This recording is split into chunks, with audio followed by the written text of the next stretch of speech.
how is your solstice going so far? I have one of those machines that makes fancy water. So you plug it in and you press a button and suddenly it's bubbly. Yeah, And so the plan is to get some fancy water and some lemon slices and sit out and enjoy nice. the sunlight. I like that. Um, this evening, we are going to do one of our favorite date nights, which is we go get some basic fast food. Um, we go down to the local skate park. Watch kids We crash out. watch, and we do. We have the best time. Everybody, like it ranges from like 2 year olds to Uh-huh. people who are, I don't know, 40s, 50.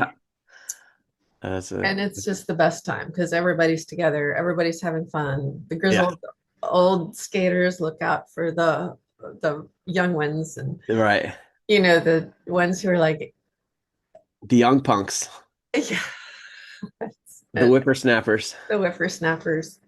Very good. It's just a fun way to spend an evening. Very cool. I like it. I think that's a great solstice plan.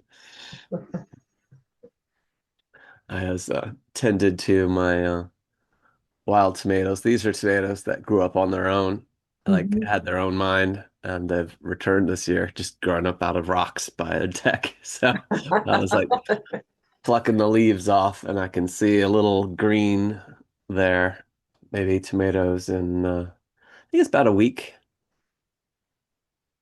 Wow. Lucked out to discover mulberries growing by where I walk the dogs at the Krimgold Park. I'm not sure if I've had a mulberry before, but I was walking by and there was a berry on a tree and I was like, I plucked it off and then I ate it without a thought. And then I looked it up and I was like, okay. And then, yeah, people know that about me. They're like, I'll see something on the ground. It looks like a pear and I'll bite into it. So viewers at home, don't Yeah. do what Sterling does. We are not. Yeah, I had a stain on my lips that was like a black stain from the pear-like thing. Um and it made it my lips numb and the numbness didn't go away for quite some time. That was a funny one, which is funny because I've done it to myself before too. Um so it's You're just not advocating trying random things off the ground. no, I know a lot of things that are off the ground that I would eat. But Yes, very true. I'm always a little suspicious of mushrooms, even though I know they're edible, right? Certain ones are edible. So Yeah, I have eaten shiitake that grew in a friend's yard, so that that was is true. delicious. Yes. Um, and what about other mushrooms that people have given me or grown? So I was in a truck driving through the wilderness one day, and my friend stopped the truck and ran out, and she grabbed a big chunk of she called it chicken of the woods. It's also Chicken in the hen of the woods. woods. Yeah, Yeah. yeah, So she grabbed it, hopped back in the truck, and just started eating it like it was from a yeah, loaf of bread. yeah. It's a bit of a delicacy, basically. Yes. There's also puffball. So most people know the puffball as the little brown one that makes puffs, but these are big white ones. They look like giant white puffballs. So they look like a loaf of bread or something along those lines. And those are edible. I didn't eat the one that grew in my yard though, so I just kind of looked at it for a while. I have collected a number of them.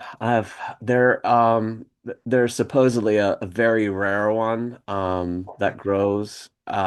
It's related to the what do they call a fly agaric, the red and white one, Oh red yeah. cap. So, but these are red caps that are not red. So if you remove the red pigment, they're so they're slightly different species, but they're very much related. Apparently they're rare, but they're like all over the place. So they're like all over my neighborhood here. So, and which Wow. is strange is when I lived in Savage and Laurel, there was even more variety of mushrooms and Interesting.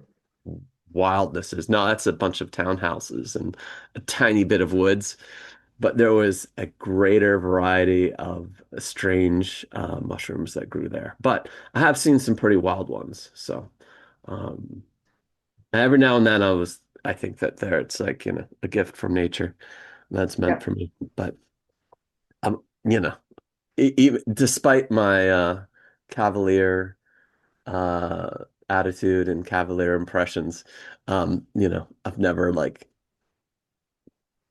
picked up a mushroom off the ground and eaten it or anything like that. But there's also a whole guideline for each mushroom. And Mhm. for all mushrooms, they suggest you cook it.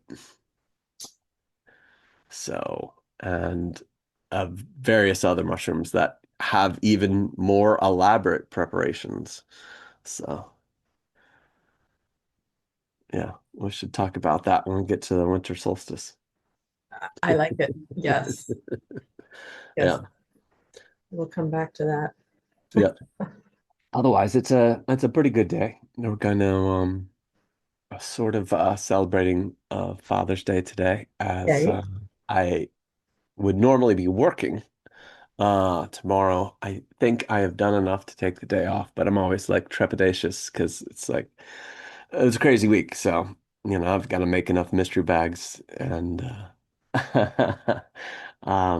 Dave said, the amount of mystery bags you need is always N. And the amount of mystery bags you make is always N minus one.